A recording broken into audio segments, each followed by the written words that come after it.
বিষ্ণু ঈসা ইসলাম মসজিদে নববীতে সালাত আদায় করছেন।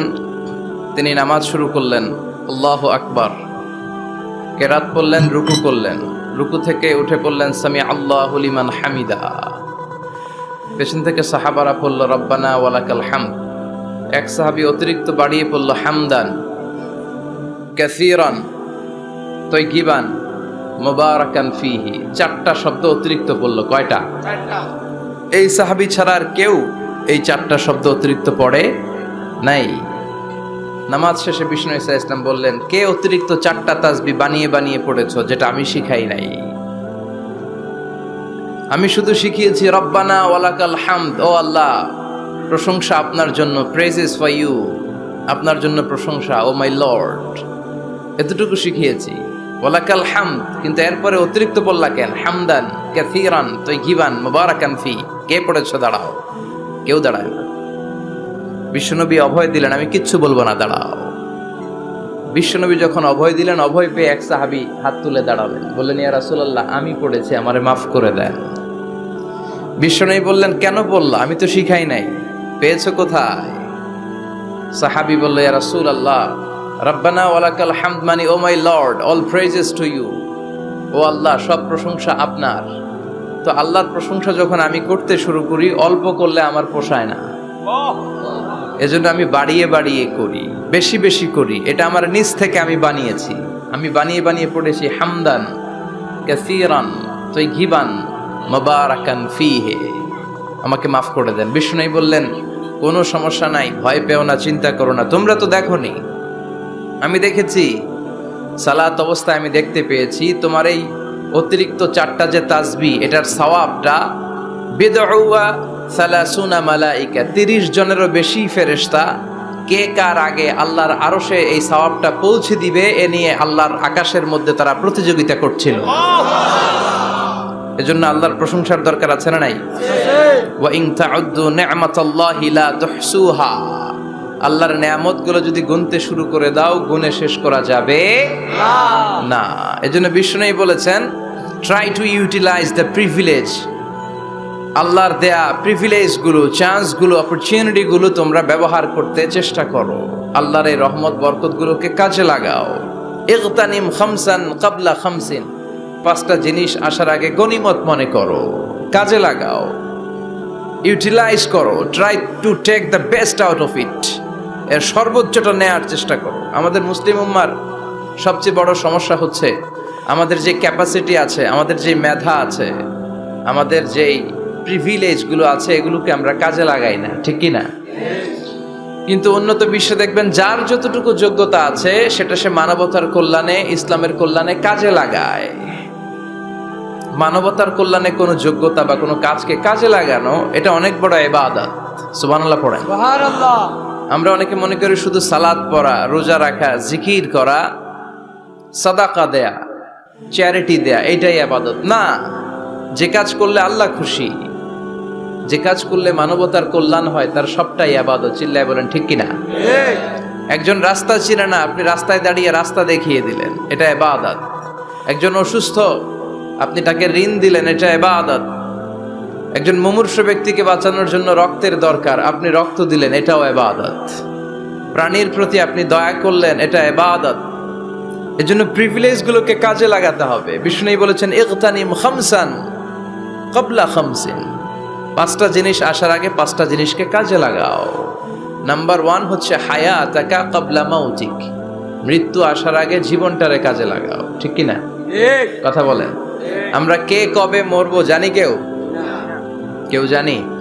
কিন্তু মরবো যে এটা জানি, ঠিক কিনা? মরবো এটা সুনিশ্চিত, কিন্তু কবে মরবো কারো জানা নাই। এজন্য মৃত্যু আসার আগে জীবনটাকে কাজে লাগাও। এবং in the day of judgement, কিয়ামতের কঠিন ময়দানে আল্লাহ কিন্তু জিজ্ঞেস করবেন, তোমার জীবনটাকে তুমি কোন কাজে লাগিয়েছো? 2 নম্বরে বিষ্ণু ঈসা ইসলাম বলেছেন, শাবাবাকা ক্বাবলা হারামিক, বার্ধক্য আসার আগে যৌবনকে কাজে লাগাও, ঠিক কিনা? যুবকরা হচ্ছে শক্তির আধার, তাদের মধ্যে আছে প্রাণ ঢালা উচ্ছ্বাস, তাদের রক্ত গরম, তারা চাইলে অনেক কিছু করতে পারে, পারে না? কোটা বিরোধী আন্দোলন করতে পারে, তারা নিরাপদ সড়ক চাই আন্দোলন করতে পারে, তারা দুর্নীতিমুক্ত বাংলাদেশ গড়ার প্রত্যয় নিতে পারে। চিল্লায় বলেন ঠিক কিনা? এজন্য যুবকরা যদি জাগে, ভালো থাকবে বাংলাদেশ। যুবকরা যদি ইসলামের পক্ষে কাজ করে, বাংলাদেশটার রহমত আর বরকত দিয়ে সমৃদ্ধ করে দিবে কে? আল্লাহ। এজন্য যুবক ভাইয়েরা যারা আছে, তোমাদের এই সময়টা অনেক দামি সময়। কিয়ামতের দিন 7 শ্রেণীর লোককে আল্লাহ তাআলা তার আরশের নিচে ছায়া দিবে। এর মধ্যে এক শ্রেণীর মানুষ হচ্ছে শাবুন নাশাআ ফি ইবাদাতিল্লাহ, ওই যুবক যারা ইবাদতে সময় কাটিয়েছে, যারা তাদের অবসর সময়টা হিন্দি সিনেমা দেখে নাই, জি বাংলা দেখে নাই, স্টার জলসা দেখে নাই, রুব্বানে নাচে কোমর দুলায়া, এগুলা দেখে নাই। তারা তাদের সময়টা আল্লাহর ইবাদতে কাজে লাগিয়েছে। ওই যুবকদেরকে কিয়ামতের ময়দানে আরশের নিচে ছায়া দিবে কে? আল্লাহ। অনেক যুবক আসছে আজকে, আলহামদুলিল্লাহ। আমাদের এই সময়টা ইসলামের পক্ষে কাজে লাগাতে হবে। রাজি আছো তো? সবাই রাজি আছো?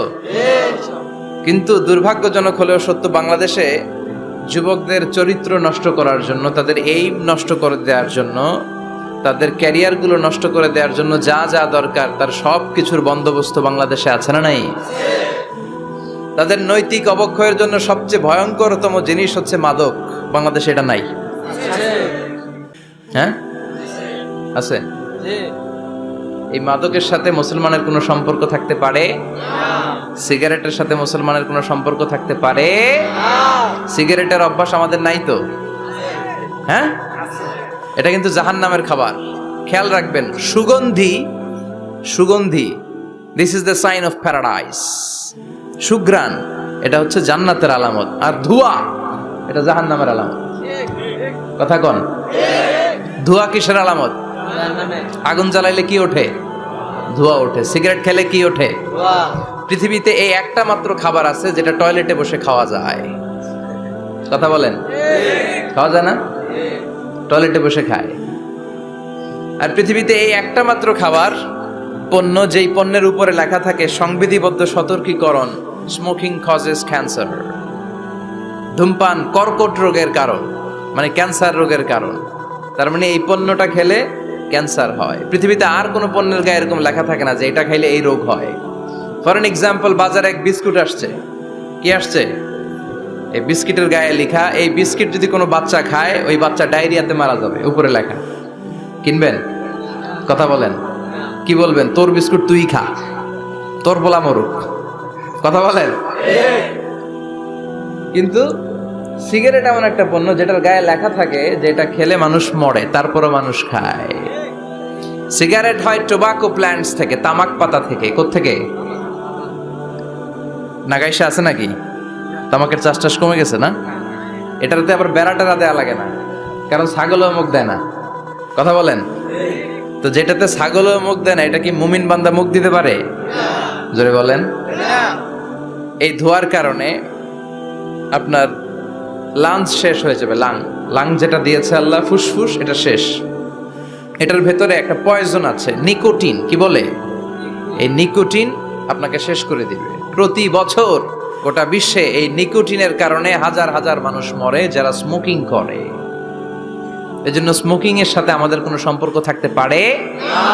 তো স্মোকিং তো অনেক পাতলা বিষয়। এখন স্মোকিং কে ছাড়িয়ে ইয়াবা, গাঞ্জা, মারিজুয়ানা, ফেন্সিডিল, এগুলো আছে না নাই? এই যে কি একটা আসলো ইয়াবা, এটা পেঁয়াজের ভিতরেও পাওয়া যায়। মানে পেঁয়াজ ভেঙে এটার ভিতরে ইয়াবা নিয়ে আসে, আলু কাইটা ভিতরে ইয়াবা নিয়ে আসে, লাউয়ের ভিতরে ইয়াবা বইরা নিয়ে আসে। দেখা যায় লাউ কেটে দেখা যায় ইয়াবা, আছে না নাই? এই ইয়াবা এতদিন ছিল ইউনিভার্সিটি লেভেলের ছেলেরা খেত, নেমে আসলো কলেজে, হাই স্কুলে, এখন প্রাইমারির ছেলেদের মধ্যেও ইয়াবা ঢুকছে। দেশ কোন ভয়ঙ্কর অবস্থায় দাঁড়িয়ে আছে, হুঁশ নাই আমাদের। আল্লাহ আমাদেরকে বোঝার তৌফিক দান করুক। তো যে যুবকেরা এবাদতে রাত কাটাবে, হ্যাঁ, এবাদত করে করে রাতের আধারে যারা সেজদাতে রয়, আমরা গানে শুনি যে চোখের পানি দিয়ে যেখানে ঝড় উঠবে যে যুবকদের, সেই যুবকেরা এখন ইয়াবা নিয়ে ব্যস্ত, মারিজুয়ানা নিয়ে ব্যস্ত, ফেন্সিডিল নিয়ে ব্যস্ত। এজন্য এলাকাতে এই ফেন্সিডিলের ব্যবসা, ইয়াবার ব্যবসা, এগুলোকে সংঘবদ্ধ হতে দিবেন না। জনপ্রতিনিধি কেউ আসছেন কিনা জানি না, মঞ্চে আমি জানি না, এটা আপনাদের দায়িত্ব। আপনারা এলাকার গণ্যমান্য ব্যক্তিবর্গদেরকে নিয়ে ওদের যে স্ট্রং একটা সিন্ডিকেট আছে এটারে ভেঙে দেন, এলাকাটারে সুন্দর করেন, যুবকগুলোরে আল্লাহওয়ালা হতে সাহায্য করেন, ঠিক কিনা? তাহলে যুবকদের চরিত্র ধ্বংসের ক্ষেত্রে সবচেয়ে বড় হাতিয়ার হচ্ছে এই মাদক। নাম্বার 2, সেটা হচ্ছে পর্নোগ্রাফি। এখন হাতে হাতে মোবাইল আছে না নাই? এই যে এটা একটা সিনেমা হল, এটার নাম কি? কথা কন। যত সিনেমা আছে সব ঢুকানো যায়, আবার মাহফিলে ঢুকানো যায়। The choice is yours, the decision is yours. তুমি জান্নাতে যাবা না জাহান্নামের লাকড়ি হবা, সিদ্ধান্ত তোমার। এগুলোর ভিতরে এখন ব্লু ফিল্ম পাওয়া যায়, ইন্ডিয়ান নায়িকাদের নেকেড সিনারি পাওয়া যায়, যায় না? কথা কন। যুবক ভাইরা, এগুলো থেকে তোমাদের বেঁচে থাকতে হবে। তোমরা আগামী দিনের সম্ভাবনা, তোমাদেরকে অনেক দূর যেতে হবে। You have to make a very bright career for your society, for your family, for your country. তোমাদেরকে অনেক দূর যেতে হবে। এজন্য নজরের লাগামটাকে টেনে ধরতে হবে। বিষ্ণু বলেছেন, আন-নাযার সাহমুন মাসমুম মিন সিহামি ইবলিস। দৃষ্টি হচ্ছে শয়তানের বিষ মাখানো তীরবানের মধ্যে থেকে একটা তীর। এই তীর দিয়ে শয়তান যুবক আর যুবতী মেয়েদেরকে কাবু করে ফেলে, ঠিক কিনা? চিল্লায় বলেন ঠিক কিনা? এজন্য নজরটাকে হেফাজত করতে হবে। Zee Bangla, Star Jalsha, Kiranmala, Hindi cinema, naked film, blue film, এগুলোর সাথে কোনো মুসলমান যুবকের সম্পর্ক থাকতে পারে না। আমাদের দেশের ছোট্ট ছেলে মেয়েরা মসজিদে গেলে আমরা তাড়িয়ে দেই না? তুরস্কে একটা প্রজেক্ট নিয়েছে, যে ছোট্ট ছেলে মেয়েরা 40 দিন লাগাতার 40 দিন ফজরের সালাত জামাতে পড়বে। মসজিদ কর্তৃপক্ষ তাদের প্রত্যেককে একটা করে সাইকেল দিবে। এখন পোলাপানগো ভিড়ে মুরব্বীরা প্রথম কাতারে জায়গাই পায় না। সুবহানাল্লাহ কইবেন না? হোয়াট এ অ্যামেজিং প্রজেক্ট, কি সুন্দর ইনিশিয়েটিভ। আমরাও চাইলে নিতে পারি, ঠিক কিনা? এরপর খুব সম্ভবত কুয়েতে বা কাতারে মসজিদ কমিটি আরেকটা প্রজেক্ট নিয়েছে, সেটা হচ্ছে ফজরের সালাতে মুসল্লিদের সংখ্যা খুব কম। মসজিদ কমিটি ঘোষণা দিয়েছে, যারা ফজরের নামাজে আসবে না, ফজরের নামাজে যেই পুরুষরা আসবে না, অর্থাৎ তাদের স্ত্রীরা তাদেরকে ফজরের সময় ডেকে দেয় না, এজন্য মসজিদের ফান্ডিং এ, মসজিদের টাকা দিয়ে ওই পুরুষগুলোকে দ্বিতীয় বিবাহের ব্যবস্থা করে দেয়া হবে। কথা বুঝতে পারছেন? খরচ মোহরানা সব মসজিদ কমিটির। সেকেন্ড ম্যারেজ প্রজেক্ট, দ্বিতীয় বিবাহ প্রকল্প। এই ঘোষণা দেওয়ার পর থেকে এরপরের দিন মসজিদ প্যাক আপ। সারা রাত কোনো মহিলা ঘুমাই না। আল্লাহু আকবার পড়েন। তো এই ইনিশিয়েটিভগুলো কিন্তু আমাদের নেওয়া দরকার। পরিবর্তন হতে শুরু করেছে। এখন digital Bangladesh, now we are launching the satellite. So Bangladesh এখন অনেক এগিয়ে গিয়েছে। এখন তথ্য প্রযুক্তির যুগ। কোনটা সহি কোনটা দঈফ একটা ক্লিকে আমরা পেয়ে যাই, ঠিক কিনা? আমরা যারা বক্তা, আমরাও কথা বলে সার পাই না। ধরে হুজুর রেফারেন্স কি বলেন, আছে না নাই? তার মানে গণসচেতনতা শুরু হয়েছে। এজন্য আমাদেরকে এই প্রজেক্ট নিতে হবে। এই যে মাহফিল এটা হয়েছে, এটা কি কোনো এক ব্যক্তির ফান্ডিং এ হয়েছে? কথা বলেন। একজন 10 লক্ষ দিয়েছে 2 দিন ব্যাপী মাহফিল, এরকম না। এটা সবাই মিলে করেছি, সবাই মিলে। এরকম সবাই মিলে যুবকদেরকে বাঁচাতে হবে, সবাই মিলে একসাথে আল্লাহওয়ালা হতে হবে, সবাই মিলে একসাথে জান্নাতে ঢুকতে হবে। নাগাইশে সবাই যদি আমরা জান্নাতে থাকি, ভালো লাগবে না? কিছু জান্নাতে কিছু জাহান্নামে, ভালো লাগবে? আমরা জান্নাতে গেলে একসাথে যাব ইনশাআল্লাহ, কয় না? চিৎকার করে পড়েন ইনশাআল্লাহ। তাহলে যুবকদেরকে শেষ করেছে মাদক, এই মাদক থেকে বাঁচতে হবে।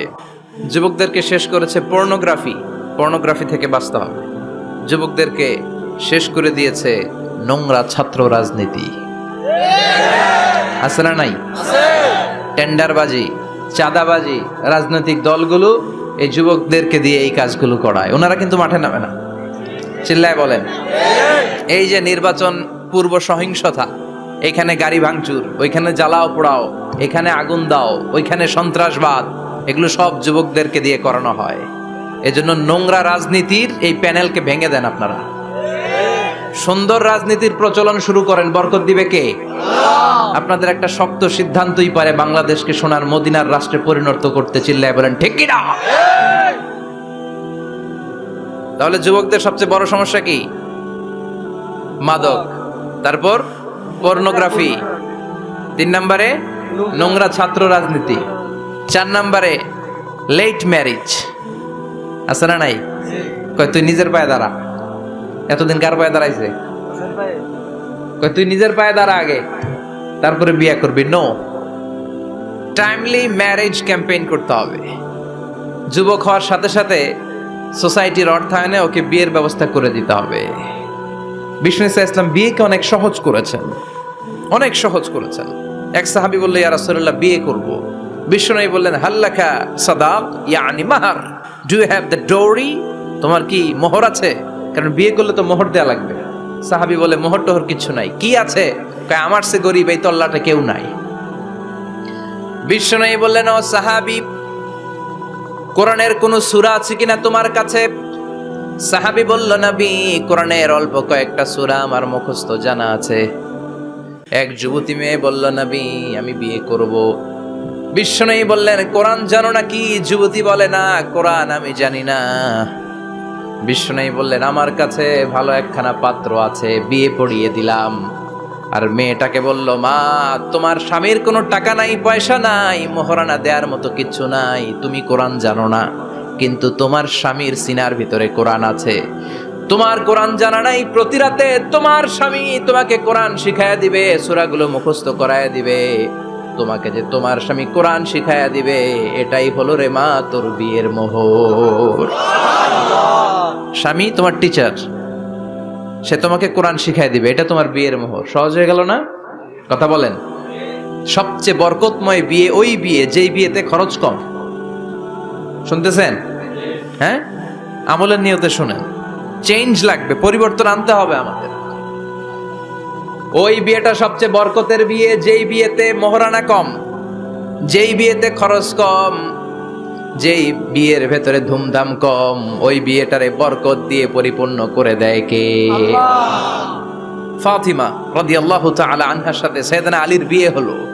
ফাতিমাকে যে বিষ্ণু বললেন, আলী আমার কাছে এসে তোমার কথা বলেছে, তুমি কি রাজি? ফাতিমা কোনো কথা বলে না। আবার জিজ্ঞেস করা হলো, কথা বলে না। ফাসাকাতাত, চুপচাপ।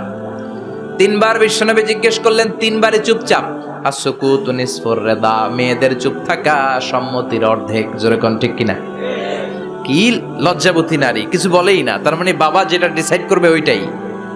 ফাতেমার সাথে সাইয়েদনা আলীর বিয়ে হয়ে গেল। সামান্য কিছু কাপড় পেয়েছেন, সামান্য কিছু দিরহাম পেয়েছেন, সামান্য কিছু মোহরানার বিনিময়ে বিশ্বনবীর কন্যা সাইয়্যিদাতু নিসাই আহলিল জান্নাহ, সব নারীদের সর্দারিনী, যে ফাতেমা জান্নাতের দরজার ভেতরে ধাক্কা না দিলে কোনো নারী জান্নাতে প্রবেশ করতে পারবে না। সামান্য কিছু মোহরানার বিনিময়ে বিয়ে হয়ে গিয়েছে। কোন সুবহানাল্লাহ। এজন্য বিয়েটারে সহজ করার দরকার আছে না নাই? রাজি আছেন তো? বিয়েটাকে সহজ করতে হবে। এরপরে আরেকটা সমস্যা হচ্ছে বিবাহ বহির্ভূত সম্পর্ক।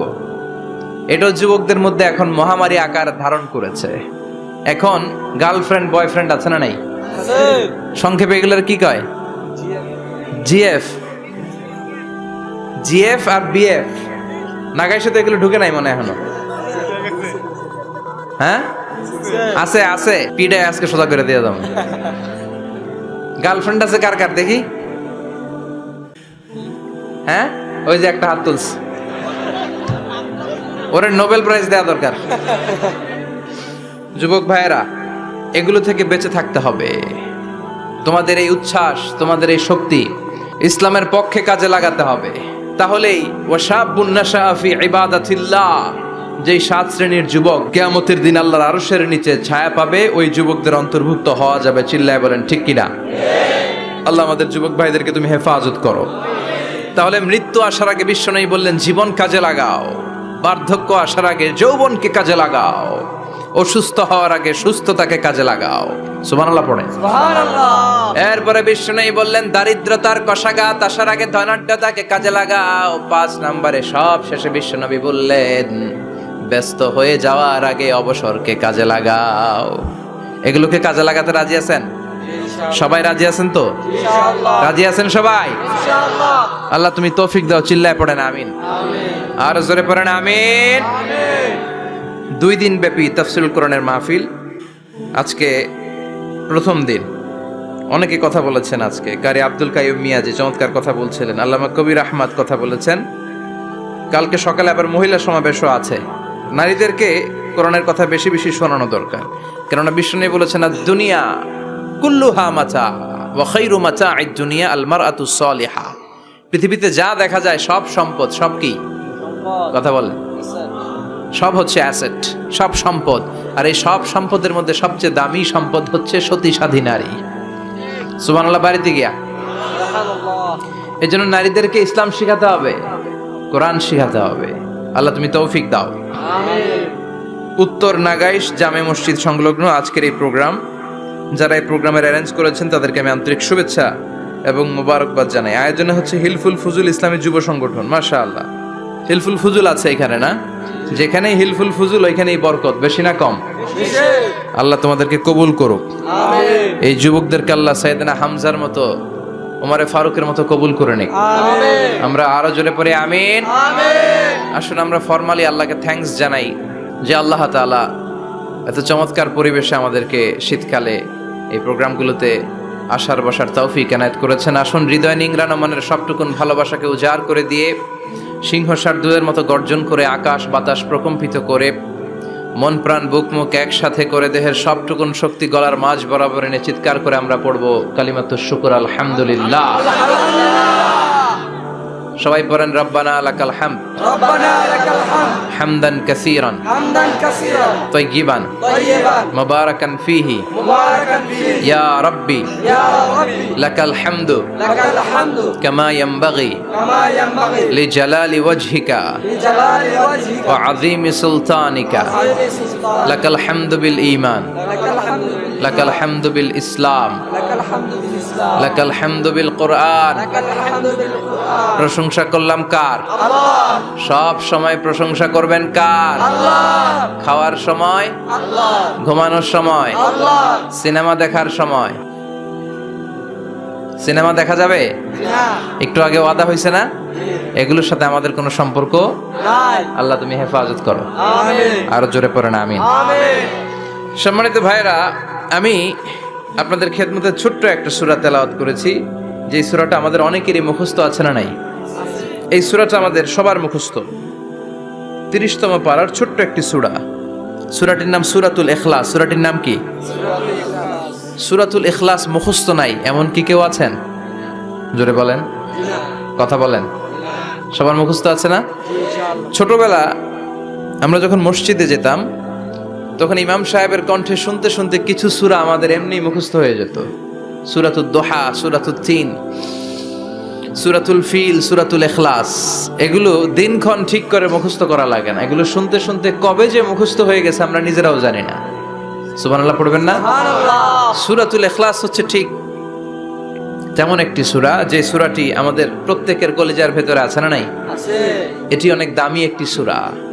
আমরা অনেক সময় অনেক জিনিসকে খুব তুচ্ছ মনে করি, জানা থাকার কারণে খুব ছোট মনে করি। আসলে ওগুলো ছোট নয়, আসলে এগুলোর স্ট্যাটাস, এগুলোর মর্যাদা, ডিগনিটি অনেক হাই, অনেক বেশি। তোর মধ্যে সূরাতুল ইখলাস হচ্ছে অন্যতম। দেখতে ছোট কিন্তু মহিমা বেশি। বাংলাদেশে এক ধরনের ছোট মরিচ পাওয়া যায় না? কি মরিচ বলে এটারে? হ্যাঁ, ধান্না মরিচ, ধান্না মরিচ।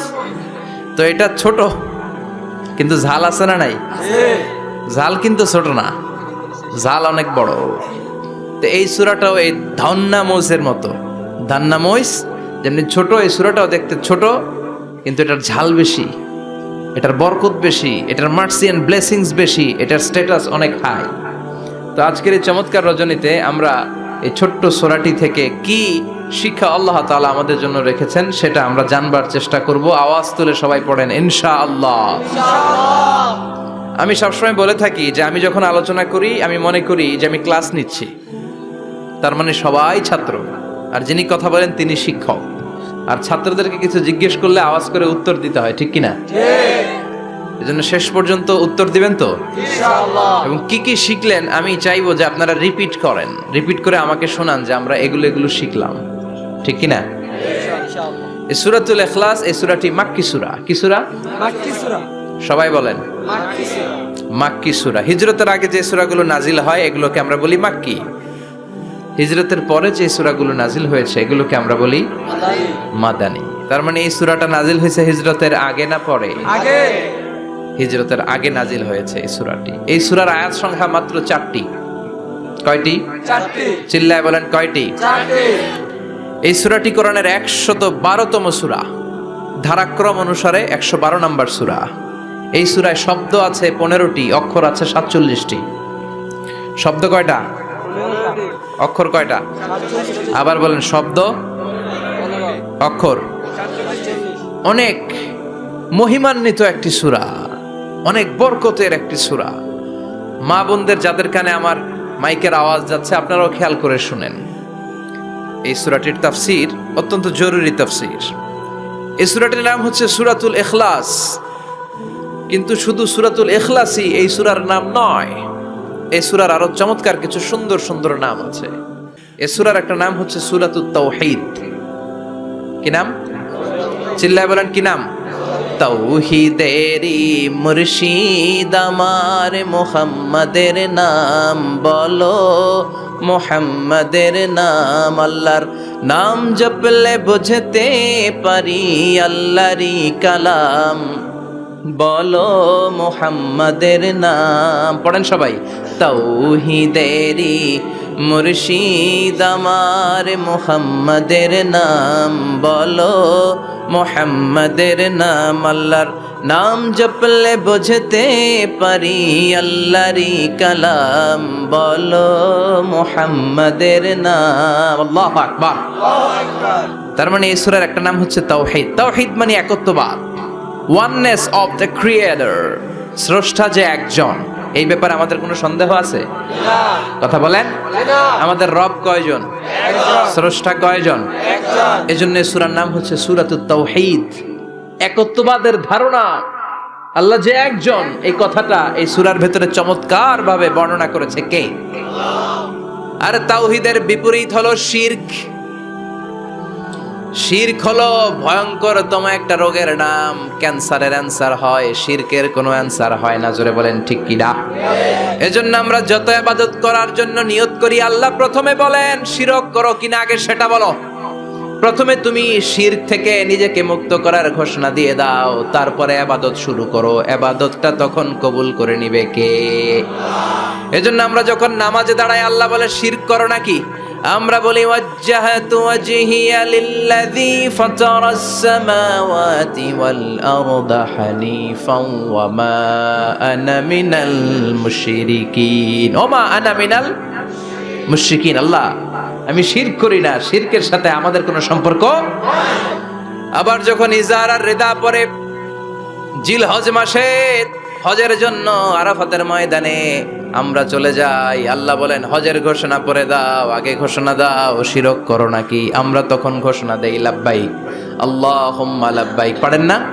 লাব্বাইক আল্লাহুম্মা লাব্বাইক, লাব্বাইক লা শারীকা লাকা লাব্বাইক, ইন্নাল হামদা ওয়ান নি'মাতা লাকা ওয়াল মুলক লা শারীকা লাক। পড়েন লাব্বাইক আল্লাহুম্মা লাব্বাইক, লাব্বাইক লা শারীকা লাকা লাব্বাইক, ইন্নাল হামদা ওয়ান নি'মাতা লাকা ওয়াল মুলক লা শারীকা লাক। আমরা বলি লা শারীকা লাক, ঠিক কি না?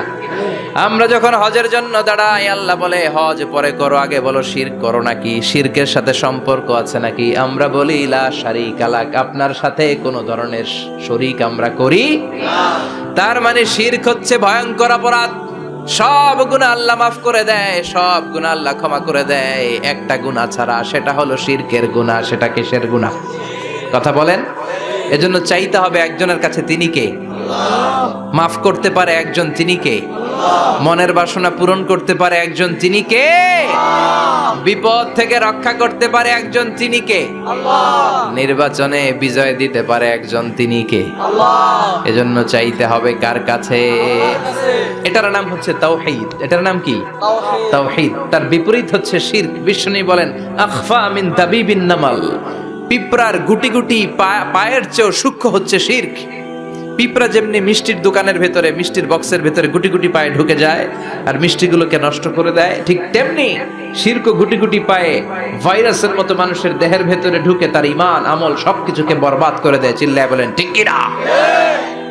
এজন্য আল্লাহ ডেকে বলেন, গোলাম, কিয়ামতের কঠিন ময়দানে পাহাড় পরিমাণ গুনাহ নিয়ে যদি তোমরা আমার কাছে আসো, আর ওই পাহাড় পরিমাণ গুনার ভেতরে যদি কোনো শিরকের গুনাহ না থাকে, তাহলে আমি আল্লাহ পাহাড় পরিমাণ ক্ষমা নিয়ে তোমার কাছে হাজির হয়ে যাব। পাহাড় পরিমাণ গুনাহ, কিন্তু এই গুনাতে শিরকের গুনাহ নাই, অন্য গুনাহ। তাহলে পাহাড় পরিমাণ ক্ষমা নিয়ে আমাদের কাছে হাজির হয়ে যাবে কে? এটার নাম হচ্ছে তাওহীদ, এক আল্লাহ বিশ্বাস করা। এজন্য সূরাতুল ইখলাস শুধু সূরাতুল ইখলাসের নাম নয়, এই সূরার আরেকটা নাম হচ্ছে সূরাতুত তাওহীদ। চিল্লায় বলেন কি নাম? সবাই বলেন কি নাম? আবার এই সূরার আরেকটা নাম হচ্ছে সূরাতুল মা'রিফা। কি নাম? সবাই বলেন, আরো জোরে বলেন। সূরাতুল মা'রিফা। মা'রিফা মানে জানা বা চেনা। এই সূরা পড়লে আল্লাহরে জানা যায়, এই সূরা পড়লে আল্লাহরে চেনা যায়, এই সূরা পড়লে আল্লাহর পরিচয় পাওয়া যায়। এই জন্য সূরার নাম হচ্ছে মা'রিফা। এই সূরার নাম কি? সূরাতুল মা'রিফা। কিন্তু আমরা এটার নাম দিছি মারেফত, মাইরের পথ। এগুলোর মাইর দিতে হবে। নামাজ নাই, রোজা নাই, লাল শালু পড়ে থাকে, চুলে ঝুটি বেঁধে থাকে, আছে না নাই? দিল বান্দা কালমা চোরে, না পায় শ্মশান না পায় ঘর, দিন থাকিতে আয়রে পথে ছাইড়া দে ভণ্ডামি, ভণ্ডামি ভণ্ডামি ভণ্ডামি, ছাইড়া দে ভণ্ডামি। নামাজ কালাম পড়ে না, ইবলিস শয়তানের নানা, এরকম আছে না নাই? নামাজ রোজা নাই, এদের নামাজ লাগে না, রোজা লাগে না, শরিয়া লাগে না, ইসলাম লাগে না, সুন্নাহ লাগে না, চুলে জট পাকানো, গোসলও করে না। এমন পীরও নাকি আছে সারা বছর গোসল করে না। হ্যাঁ, খাটাস, খবিস, সারা বছর গোসল করে না। সারা বছর নাকি গোসল করে না, বছরে একবার গোসল করে, আর ওই গোসলের পানি বরকতের নিয়তে মুরিদরা সব খায় ফেলায়। নামাজ কালাম পড়ে না, ইবলিস শয়তানের নানা, ধর্মের একখান খুঁটি ধইরা কয়দিন করবা হয়রানি, ভণ্ডামি ভণ্ডামি ভণ্ডামি, ছাইড়া দে ভণ্ডামি। দো দিল বান্দা কালমা চোর, না পায় শ্মশান না পায় ঘোর, দো দিল বান্দা কালমা চোর, না পায় শ্মশান না পায় ঘোর, দিন থাকিতে আয়রে পথে ছাইড়া দে ভণ্ডামি, ভণ্ডামি ভণ্ডামি ভণ্ডামি, ছাইড়া দে ভণ্ডামি। ঠিক কি না? এগুলোর সাথে ইসলামের সম্পর্ক নাই, এগুলোরে মারেফা বলে না, ওরা নাম দিছে মারেফত, আসলে মাইরের পথ। কথা বলেন ঠিক কিনা? মাইরের উপরে কোনো ওষুধ নাই, মাইরের মধ্যে ভিটামিন আছে। এজন্য বাংলাদেশে সুন্দর একটা কথা বলে যে সোজা আঙ্গুলে সবসময় ঘি ওঠে না, আঙ্গুল মাঝে মাঝে বাঁকা করতে হয়। এই বেয়াদব গুলারে শিক্ষা দিতে হলে ওই মাইরের পথে আপনাদেরকে যেতে হবে, ছিন্ন বিচ্ছিন্ন করে দিতে হবে, এদের সংঘবদ্ধ অবস্থানকে সারখার করে দিতে হবে, তাহলে দেখবেন সব সোজা হয়ে যাবে। চিল্লায় বলেন ঠিক কিনা? লা রুহবানিয়াতা ফিল ইসলাম, ইসলামের সন্ন্যাসবাদ নেই। Islam it's a very all encompassing social system. এটা হচ্ছে একটা ব্যালেন্সড রিলিজিয়নের নাম। মন গড়া কিছু করলেই আল্লাহর দরবারে সেটা কবুল হবে। এক সাহাবী ঘোষণা দিল, সারা রাত তাহাজ্জুদ পড়ব, রাত্রে আমি ঘুমাবো না। আরেক সাহাবী বলল, আমি বিয়ে করেছি কিন্তু বউয়ের কাছে যাব। আরেক সাহাবী বলল, আমি সারা বছর রোজা রাখবো, একটা রোজাও ভাঙবো না। একটা রোজাও ভাঙবো না। বিশ্বনবী শুনে রেগে গেলেন। বিশ্বনবী বললেন, কারা কারা এই ঘোষণা দিয়েছো যে সারা বছর রোজা রাখবা? সারা বছর রোজা রাখার সিস্টেম ইসলামে নাই। এটাকে আরবিতে বলে সাওমে ভেসাল। কি বলে? সারা বছর রোজা রাখলে কোনো সওয়াব হবে? কথা কন, হবে? কোনো সওয়াব হবে না। সারা রাত তাহাজ্জুদ পড়লে সওয়াব হবে? কোনো সওয়াবই নেই। আপনাকে ঘুমাতে হবে, আবার তাহাজ্জুদও পড়তে হবে, আবার ঘুমাতে হবে, আবার ফজরের নামাজে প্রথম কাতারে থাকতে হবে। চিল্লায় বলেন ঠিক কি না? এজন্য ইসলাম হলো ভারসাম্যপূর্ণ জীবন বিধান। ছেলে মেয়ে রেখে দিয়ে, সমাজ রেখে দিয়ে, কাজকর্ম রাজ্য রেখে দিয়ে আপনি সন্ন্যাসী সেজে বসে থাকলেন, এটার নাম ইসলাম না। বিশ্বনবী হচ্ছে গোটা বিশ্বের মানুষদের জন্য model, as a teacher, as a father, as a commander, as a messenger, as a lawgiver, as a lawmaker, as a reformer of the society, as a philosopher. Muhammad is the superman of the world. চিল্লায় কোন ঠিক কি না? তিনি শিক্ষক হিসেবেও সেরা, তিনি বাবা হিসেবেও সেরা। তিনি সাইয়্যিদাতুনা ফাতিমাকে এত ভালোবাসতো, বিশ্বনবী বলতেন, ফাতেমা আমার কলিজার টুকরা, যে ফাতেমারে কষ্ট দেয় সেজন্য আমি বিশ্বনবীরে কষ্ট দেয়। সফরে গেলে সবার শেষে ফাতিমার সাথে দেখা করে সফরে বেরোতেন, আবার সফর শেষ করে ঘরে ঢোকার সময় সবার আগে বিশ্বনবী ফাতেমার সাথে দেখা করে নিতেন। কি সুন্দর ফ্যামিলি লাইফ। তার মানে বাবা হিসেবে সেরা, আবার নানা হিসেবে সেরা। হাসান হুসাইন ছিল রায়হানা চাইন, বিশ্বনবীর পারফিউম। বিশ্বনবী বলতেন, রায়হানা চাইনি ফিদ দুনিয়া। হাসান এবং হুসাইন হলো দুনিয়ার বুকে আমার সুগন্ধি।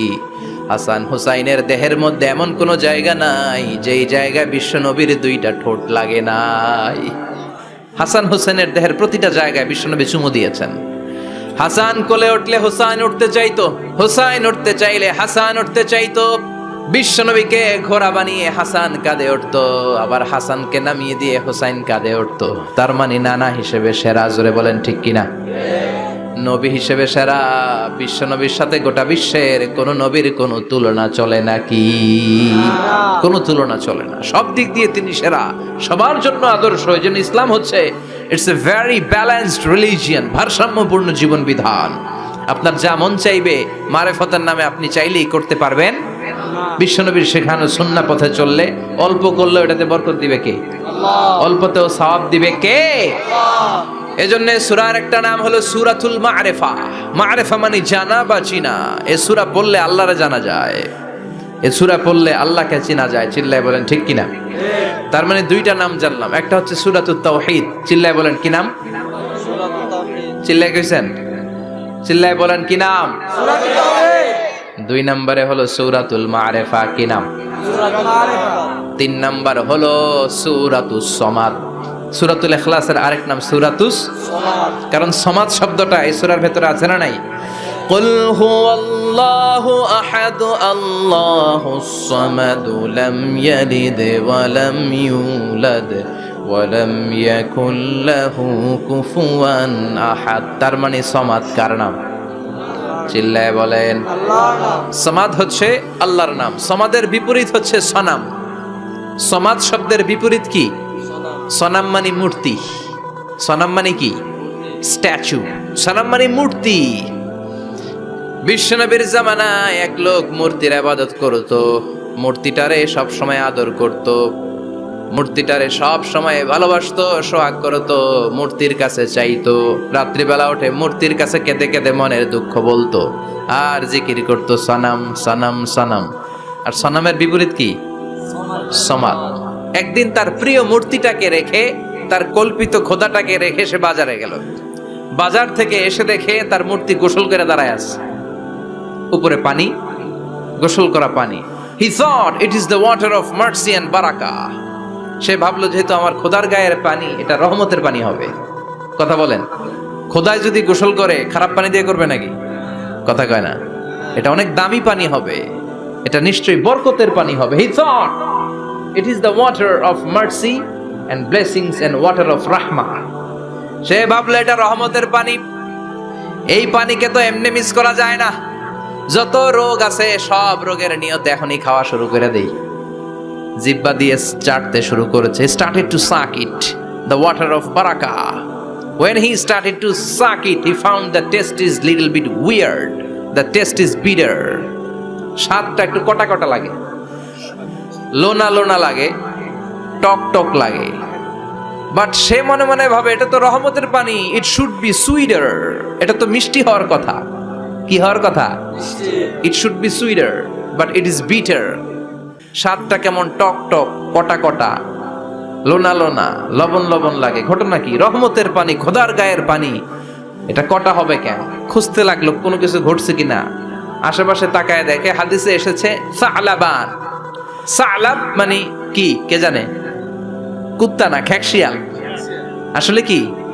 খ্যাকশিয়াল। আমরা বলে ফেলি যে কুকুর, আসলে দুইটা কুকুর সে দেখতে পেল, আর দেখলো এখনো রহমতের পানি পড়তেছে জায়গা দিয়ে জায়গা দিয়ে। রহমতের পানি ইজ ড্রপিং ডাউন, পানি পড়ছে এখনো। বুঝতে আর বাকি রইল না, আসলে এটা রহমতের পানি না, এটা গজবের পানি। কথা বলেন। রেগে মেগে আগুন। ঘটনা কি? এতদিন ভাবতাম খোদা, এখন দেহি হুদা। রাতের ঘুম নষ্ট করে কত রাত কেটেছি, কত রাত মনের কথাগুলো তাকে আমি বলেছি, এখন দেহি হুদা।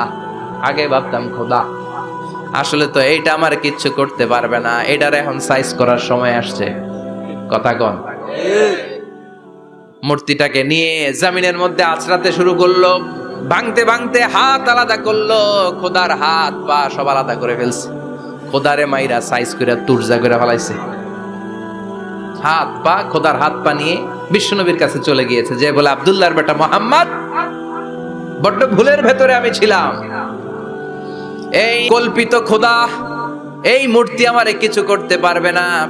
যে নিজেকে খ্যাকশিয়ালের পেশাব থেকে নিজের দেহটারে বাঁচাতে পারে না, এই খ্যাকশিয়ালের পেশাব থেকে যে নিজের রক্ষা করতে পারলো না, সে কিয়ামতের দিন কঠিন মুসিবতের কালে জাহান্নামের আগুন থেকে আমারে কেমনে বাঁচাবে? কেমনে বাঁচাবে? আমি আর এই কল্পিত খোদার ইবাদত করতে চাই না। আপনি আমাকে শাহাদা পড়িয়ে দেন। কি পড়িয়ে দেন?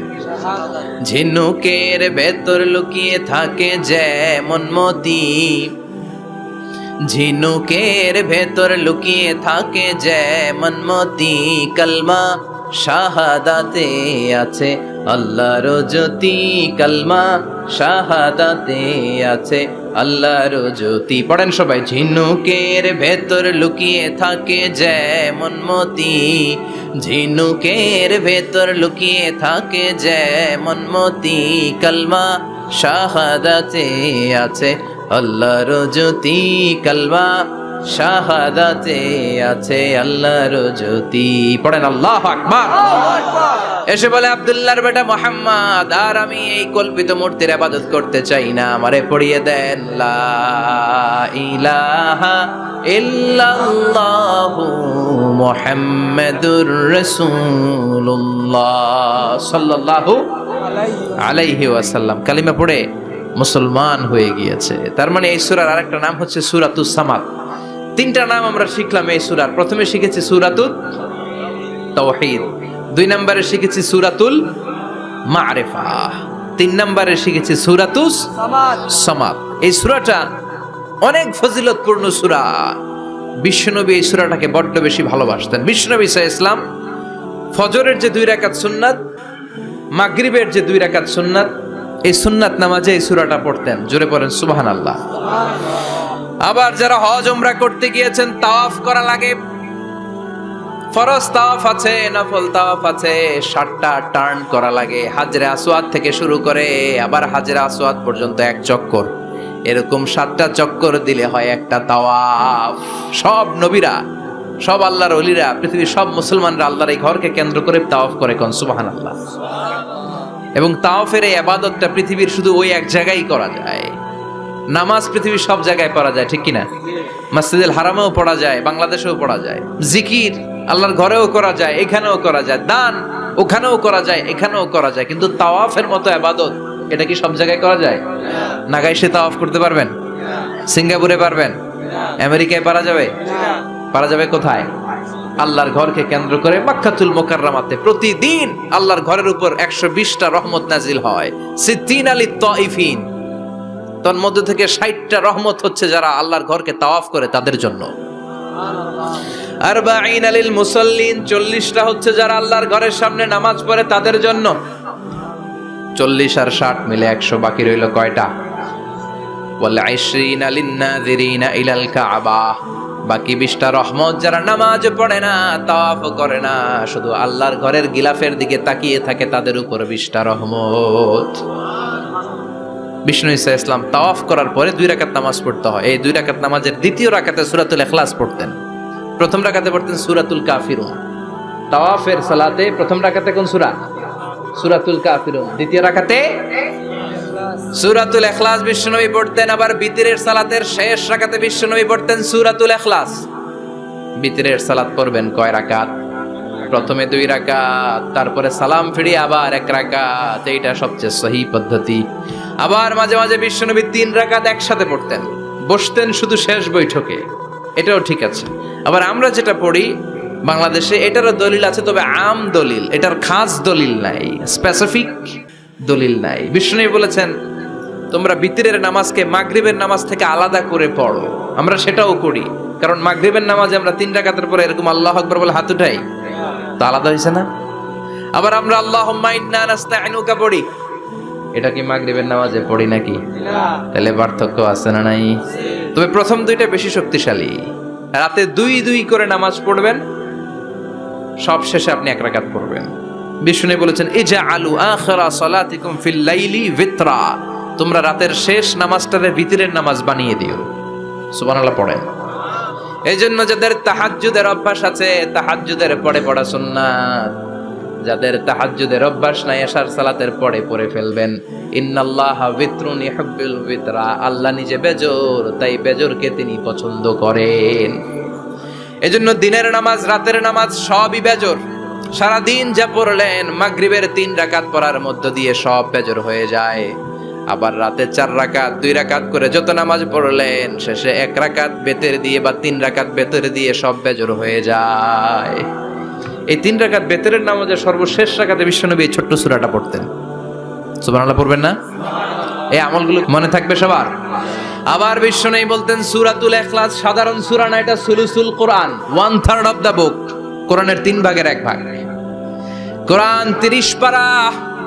এই সূরা একবার তেলাওয়াত করলে 10 পারার সওয়াব হয়ে যায়।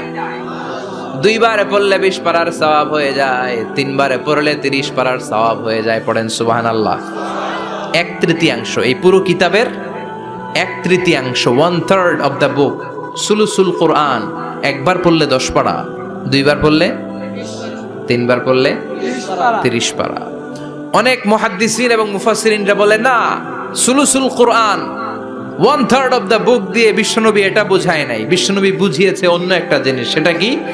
সেটা হচ্ছে পুরো 30 পারা কোরআনের কথাকে যদি আমাকে 3 শব্দে আপনি আমাকে বলতে বলেন যে হুজুর পুরো 30 পারায় আল্লাহ কি বলেছে, আমি বলবো তাওহীদ, রিসালাত, আখিরাত। এই 3টা কথা পুরো 30 পারা কোরআনের ভেতরে আল্লাহ তাআলা আমাদেরকে বলেছেন। তাই কোরআনের যে সূরারই তাফসীর আমি করি না কেন, সেখানে হয় তাওহীদ, নয় রিসালাত, নয় আখিরাতের কথা সেখানে আছে না নাই? এজন্য পুরো কোরআনের শিক্ষাটাকে প্রেসাইজ করলে, কনসাইজ করলে 3টা শব্দ দাঁড়ায়, তাওহীদ, রিসালাত, আখিরাত। যেহেতু সূরাতুল ইখলাসের ভেতরে তাওহীদের কথা আছে, তার মানে 3 ভাগের 1 ভাগ কথা আছে না নাই? সুবহানাল্লাহ পড়েন। সুলুসুল কোরআন 1/3 অফ দা বুক। একবার পড়লে 10 পারা, 2 বার পড়লে 20 পারা, 3 বার পড়লে পুরো কোরআনের খতম। কিংবা যে 3টা মেসেজ আল্লাহ দিতে চেয়েছেন পুরো কোরআন দিয়ে, তার একটা এই সূরার ভেতরে আছে না নাই? চিল্লায় বলেন। আবার বিশ্বনবী মদিনাতে হিজরতের আগে কোবা পল্লীতে মসজিদ বানালেন, মসজিদে কোবা। হজ করতে গেলে, উমরা করতে গেলে লোকজন এই মসজিদটাতে বড্ড ভিড় করে, কারণ বিশ্বনবী প্রতি সপ্তাহের শনিবার এই মসজিদে যেতেন। কি বার? কথা বলেন। এজন্য মদিনাতে গেলে শনিবারে জিয়ারাত করা সুন্নাত। শনিবারে, প্রতি শনিবারে বিশ্বনবী মসজিদে নববী থেকে হেঁটে হেঁটে হেঁটে হেঁটে এই মসজিদে কোবায় যেতেন। এবং বিশ্বনবী বলেছেন যারা ঘর থেকে ওযু করে এই মসজিদে কোবায় যে 2 রাকাত নামাজ পড়বে, একটা কবুল উমরা হজের সওয়াব আল্লাহ তার আমলনামায় দিয়ে দিবে। এই মসজিদে কোবা মসজিদের জন্য বিশ্বনবী একজন ইমাম নির্ধারণ করলেন। ইমাম সাহেবকে বললেন যাও তুমি নামাজ পড়াও। বিশ্বনবীর অ্যাপয়েন্ট দেয়া ইমাম সাহেব কোবাপল্লীতে যে নামাজ পড়ানো শুরু করলেন, কিন্তু সমস্যা বেড়ে গেল। তিনি মাগরিবের নামাজ, এশার নামাজ আর ফজরের নামাজ, মানে যেই নামাজে আওয়াজ করে কেরাত করতে হয়, কয় নামাজে আওয়াজ করে কেরাত? কথা বলেন, কি কি? মাগরিব, এশা, ফজর। এই ইমাম সাহেব ইমামতির চান্স পেয়ে প্রতি রাকাতের নামাজে সূরা ফাতিহা পড়ার পরই সূরা ইখলাস দিয়ে নামাজ শুরু করে, তারপরে আরেকটা সূরা পড়ে, আবার দ্বিতীয় রাকাতে সূরাতুল ফাতিহা পড়ে, আবার সূরা ইখলাস। ফজরের সময়ও সূরা ইখলাস, এশার সময়ও সূরা ইখলাস, মাগরিবের সময়ও এই সূরা। মুসল্লিরা সব খেপে গিয়েছে, সবাই বলে, ও ইমাম সাহেব, ঘটনা কি? খালি কুল হু আল্লাহ পড়েন কেন? আর সূরা নাই আপনার? খালি কুল হু আল্লাহ পাইছেন নাকি? নাগাইশ জামে মসজিদের ইমাম সাহেব মাগরিবের প্রথম রাকাতেও সূরাতুল ইখলাস, দ্বিতীয় রাকাতেও ইখলাস, এশার নামাজের প্রথম রাকাতেও ইখলাস, দ্বিতীয় রাকাতেও ইখলাস, ফজরের রাকাতেও ইখলাস, দ্বিতীয় রাকাতেও ইখলাস। কি করবেন? আজকে ইমামের একদিন কি আমার একদিন। পাইছেন কি আপনি? সবাই বলে, আপনি পাইছেন কি? ইমাম সাহেব কয়, পড়তে মন চাইলে পড়ো, নাইলে অন্য মসজিদে যাও। কারণ এটা বাংলাদেশের সিস্টেমে সভাপতি সেক্রেটারির নিয়োগ দেয়া ইমাম না, নিয়োগ দিয়েছে বিশ্বনবী। আবার ক্যান্সেল করলেও লাগবে বিশ্বনবীরে, ঠিক কিনা? নিয়োগ দিয়েছে বিশ্বনবী, নিয়োগ বাতিল করলেও করবে কে? বিশ্বনবী। মুসল্লির তো কোনো এখতিয়ার নাই। সব মুসল্লিরা মিলে বিশ্বনবীর দরবারে যায়, যে বলে, নবী, কি ইমাম সাহেব দিলেন, কুল হু আল্লাহ ছাড়া কিচ্ছু পারে না, খালি কুল হু আল্লাহ। কি এক মুসিবতে আছি। প্রত্যেক নামাজে কুল হু আল্লাহ আহাদ দিয়ে শুরু করে, এরপরে আরেক সূরা পড়ে। ঘটনা কি? বিশ্বনবী বললেন, ইমাম সাহেব রে ডাকো। বিশ্বনবী ইমাম সাহাবীরে বললেন, ও সাহাবী, কেন এই কাজটা করো? তোমার মুসল্লিরা বলে, প্রতি রাকাতে কেন কুল হু আল্লাহ দিয়ে শুরু করো? ঘটনাটা কি? অন্য সূরা পড়ো না কেন? সাহাবী বলে, নবী গো, এই সূরাটারে আমি বড্ড বেশি ভালোবাসি, কারণ ফিহি সিফাতুর রহমান, এই সূরার ভেতরে আমার আল্লাহর পরিচয় আছে গো নবী। এই ছোট্ট সূরার ভেতরে রব্বুল আলামিন যত সুন্দরভাবে নিজের পরিচয়টা বলে দিয়েছেন, কোরআনের কোন সূরার ভেতরে সেই পরিচয় আমি পাই না। তাই এই সূরাটা দিয়ে প্রতি রাকাতে নামাজ শুরু না পড়লে আমার কলিজা ঠান্ডা হয় না গো নবী। বিশ্বনবী বললেন, ঠিক আছে, চেঞ্জ করার দরকার নাই, তুই প্রতি রাকাতেই কুল হু আল্লাহই পড়বি। সুবহানাল্লাহ পড়ে। প্রতি রাকাতেই তুমি সূরাতুল ইখলাস পড়বা, ইমামতি বাতিল হবে না। তবে জেনে রেখো, এই সূরার প্রতি ভালোবাসা কিয়ামতের দিন তোমার জান্নাতে পাঠায়া দিবে। এই সূরার ভালোবাসার কারণে জাহান্নামের আগুন তোমার জন্য হারাম করে দিয়েছে কে? এজন্য সূরাতুল ইখলাস বেশি বেশি তেলাওয়াতের দরকার আছে না নাই? কথা বলেন।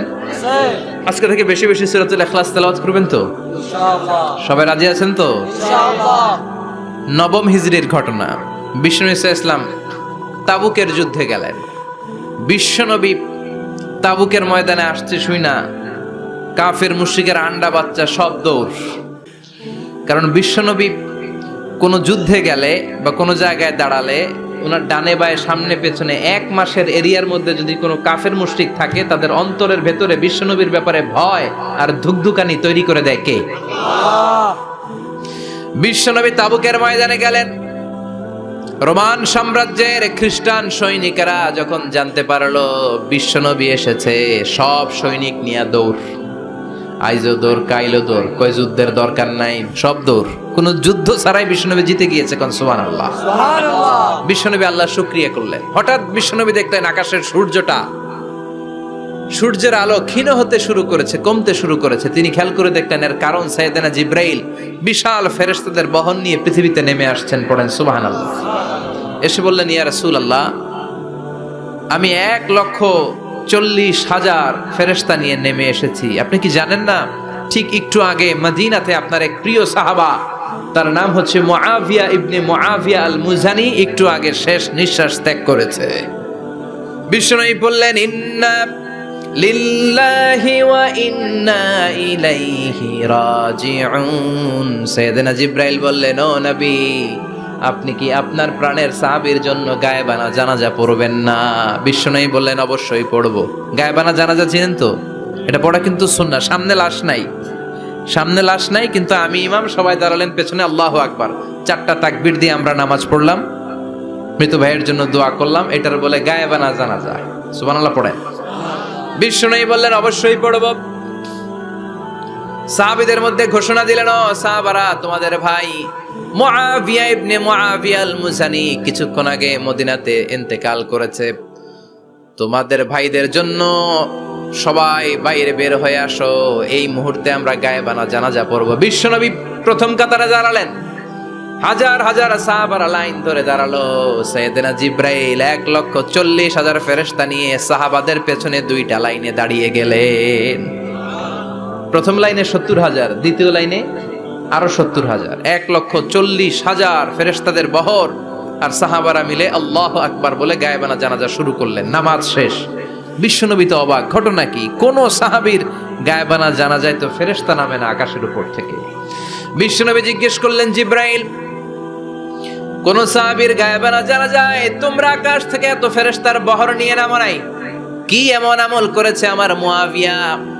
কি এমন ভালো গুণ ছিল, ভালো আমল ছিল, যার কারণে আরশের উপরে তার এত সম্মান, যার কারণে 1,40,000 ফেরেশতার বহর নিয়ে তোমরা দুনিয়াতে নেমে এসেছো? সাইয়েদনা জিব্রাইল বললেন, নবী, তেমন কোনো বড় আমল নয়, ছোট্ট একটা আমল, কিন্তু আমলটারে ভালোবেসেছে কে?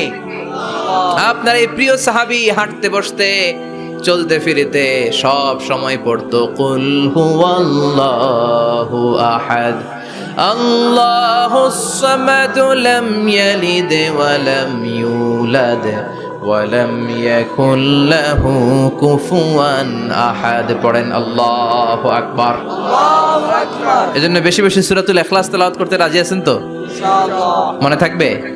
বিষ্ণু ঈসা ইসলাম প্রতিদিন ফজরের নামাজের পরে, মাগরিবের নামাজের পরে, ওয়া ইনদামা ইয়ামশি ইলা ফিরাশিহি, রাতে যখন বিছানায় যাবেন, এই দুই হাতকে একত্রিত করে সূরাতুল ইখলাস পড়তেন, সূরাতুল ফালাক পড়তেন, সূরাতুন নাস পড়তেন, পড়ে হাতে ফু দিতেন। সহিহ হাদিস। ফু দিয়ে এই ফু দেওয়া হাতটা সারা দেহের মধ্যে ইয়াবদাউ বিহিমা রাসাহু, মাথা থেকে শুরু করে পা পর্যন্ত এভাবে মেসেজ করে দিতেন, মালিশ করে দিতেন। সুবহানাল্লাহ পড়েন। This is a protection you take from your Lord, from all the bad eyes, evil eyes, সব হিংসুকের চোখ থেকে, হিংসা থেকে, সব জাদুটোনা থেকে, সব ব্ল্যাক ম্যাজিক থেকে আপনি প্রোটেকশন চাইলেন কার কাছে? সকালবেলা যদি এই 3টা সূরা পড়ে ফু দেন, এটাকে আরবিতে বলে কুল আস-সালাসা, কারণ এই 3টা সূরা শুরুতেই কুল আছে না নাই? কুল হুয়াল্লাহু আহাদ, কুল আউযু বিরাব্বিল ফালাক, কুল আউযু বিরাব্বিন নাস। এজন্য 3টাকে আরবিতে বলে কুল আস-সালাসা, মানে 3 কুল। কি বলে? 3 কুল। সূরাতুল ইখলাস, সূরাতুল ফালাক, সূরাতুন নাস। ফজরের পরে, মাগরিবের পরে আর বিছানায় যাওয়ার সময় 2 হাত একত্রিত করে ফু দিবেন, সারা গায়ে মেসেজ করবেন। মনে থাকবে? আজকে থেকে মনে থাকবে তো? কালকে থেকে এটার আমল করা যাবে না? আবার মা এসে বলতেন, আমার যদি স্বাস্থ্য খারাপ লাগতো, নবীর কাছে দোয়া চাইতে যাইতাম, বলতাম, নবী স্বাস্থ্যটা খারাপ, কি করব? বিশ্বনবী বলতেন, তুমিও সূরাতুল ইখলাস, সূরাতুল ফালাক, সূরাতুল নাস পড়ে হাতের মধ্যে ফু দিয়ে সারা দেহে মালিশ করে দাও। সুবহানাল্লাহ পড়েন। সুবহানাল্লাহ। বিশ্বনবীর প্রতিদিনকার একটা আমল, দৈনন্দিন একটা আমল। আবার বিশ্বনবী একবার সিজদায় পড়ে আছেন, হঠাৎ করে লাদাগাতহু আকরাব, একটা বিচ্ছু পোকা বিশ্বনবীকে কামড় দিল। এটাও সহিহ হাদিস। প্রচন্ড ব্যথা। বিচ্ছু পোকার কামড় যারা খেয়েছেন তারাই জানেন ব্যথা কেমন, বেশি না কম? বিচ্ছু চিনেন তো? কি বলে নাগাইছে? বিচ্ছু কয়। এই বিচ্ছু পোকা কামড় দিয়েছে, প্রচন্ড ব্যথা পেয়েছে বিশ্বনবী। বিশ্বনবী বললেন, লানাতুল্লাহি আলাল আকরাব, এই বিচ্ছুর উপর আল্লাহর লানত। মুসল্লিও চিনে না, নবীও চিনে না, কামড় তো দিয়ে বসছে। বিশ্বনবী বললেন, লবণের পানি গরম দাও। লবণের পানি আনা হলো। বিশ্বনবী বললেন, আঙ্গুলের মধ্যে ঢালো। পানি ঢালতে শুরু করা হলো, আর বিশ্বনবী পড়তে আরম্ভ করলেন, কুল হুয়াল্লাহু আহাদ আল্লাহুস সামাদ লাম ইয়ালিদ ওয়া লাম ইউলাদ ওয়া লাম ইয়াকুল লাহু কুফুয়ান আহাদ। পড়েন আল্লাহু আকবার। এজন্য সূরাতুল ইখলাস, এটা যেন আমাদের দৈনন্দিনকার একটা আমল হয়, প্রতিদিন যেন আমরা এটা পড়ি, তাহলে আমল নামা সওয়াব দিয়ে পূর্ণ করে দিবে কে? এই মাক্কি সূরাটি কেন এবং কোন সিচুয়েশনে, কোন পরিস্থিতিতে মক্কায় নাজিল হলো, তার একটা ব্যাকগ্রাউন্ড আছে। এটাকে বলে শানে নুজুল। কেন নাজিল হলো শুনতে মনে চায়? কষ্ট হচ্ছে না তো? না আলোচনা কি কঠিন হচ্ছে না সহজ? সহজ আন্ডারস্ট্যান্ডেবল, বোধগম্য হচ্ছে? বোঝা যায় না? বোঝা যায়? আলহামদুলিল্লাহ পড়েন। মক্কার লোকেরা এসে বিশ্বনবীরে ধরলো, ইয়া মুহাম্মদ বাইয়িন লানা সাল্লাল্লাহু আলাইহি ওয়াসাল্লাম বাইয়িন লানা নাসাবা রাব্বিক। ও আব্দুল্লাহর বেটা মুহাম্মদ, তোমার রবের নসব নামা বর্ণনা করো। কি নামা? কথা কন। নসব নামা বুঝেন তো কি? হ্যাঁ, বংশ পরিচিতি। মাশাআল্লাহ। নসব নামা মানে বংশ পরিচিতি, বংশধারা, বংশ তালিকা। যেমন আমার নাম মিজানুর রহমান, আব্বার নাম আলী আহমদ, দাদার নাম জাইনুল আবিদিন, তার বাপের নাম মাকরাম। এটা আমার বংশ পরিচিতি। তার মানে মিজানুর রহমান ইবনু আলী আহমদ ইবনু জাইনুল আবিদিন ইবনু মাকরাম, এটা আমার নসবনামা। আপনার নাম কি? জালালউদ্দিন ভাই। বাবার নাম এন্তাজালিব, এর বাবার নাম ভুলে গেছি। হ্যাঁ, ইনসাফ আলী, তার বাবার নাম হ্যাঁ ফেলাইছি। আমি তো কমপক্ষে 4টা বলছি নাকি? বিশ্বনবীর বাবার নাম আব্দুল্লাহ, তার বাবার নাম আব্দুল মুত্তালিব, তার বাবার নাম হাশেম, তার বাবার নাম আব্দে মানাফ, তার বাবার নাম কিলাব, তার বাবার নাম কুসাই, তার বাবার নাম মুররা, তার বাবার নাম গালেব, তার বাবার নাম ফেহের। এভাবে যেতে যেতে আদনান, যেতে যেতে ইসমাইল, যেতে যেতে তার বাবার নাম ইব্রাহিম, যেতে যেতে যেতে শীস আলাইহিস সালাম, তার বাবার নাম আদম আলাইহিস সালাম। 50 জেনারেশনস, 50টা বংশ পরিক্রমা আছে। 50টা বংশের ব্যবধানে বিশ্বনবী সাইয়েদনা আদমের সাথে মিলে গেছে। পড়েন সুবহানাল্লাহ। তার মানে মুহাম্মদ ইবনে আব্দুল্লাহ ইবনে আব্দুল মুত্তালিব ইবনে হাশেম ইবনে আব্দে মানাফ ইবনে কিলাব ইবনে মুররা, এইভাবে বিশ্বনবীর নসবনামা। কথা বুঝতে পেরেছেন? বিশ্বনবীর কাছে এসে মক্কার লোকেরা বলে, মুহাম্মদ বাইয়িন লানা নাসাবা রাব্বিক, তোমার আল্লাহর নসবনামাটা কও। তোমার আল্লাহর বাবার নাম কি? ওনার বাবার নাম কি? ওনার বাপের নাম কি? ওনার বাপের নাম কি? তার বাপের নাম কি? এরা মনে করছে আল্লাহর নসবনামা আছে। নাউজুবিল্লাহ পড়বেন না? আউযুবিল্লাহ ও মুহাম্মদ, সব সময় আল্লাহর কথা বলো, আল্লাহর দাওয়াত দাও, আল্লাহর সিজদা দিতে বলো, আল্লাহর জিকির করতে বলো, আল্লাহর নসবনামাটা শোনাও। আল্লাহর বাবার নাম কি? দাদার নাম কি? পরদাদার নাম কি? বিশ্বনবী রেগে গেলেন। সাইয়েদনা জিব্রাইল বললেন, ও নবী রাখবেন না, রেগে যাওয়ার দরকার নাই। ওদের প্রশ্নের উত্তর দেওয়ার জন্য ছোট্ট একটা সূরা আরশের উপর থেকে নাজিল করেছে কে?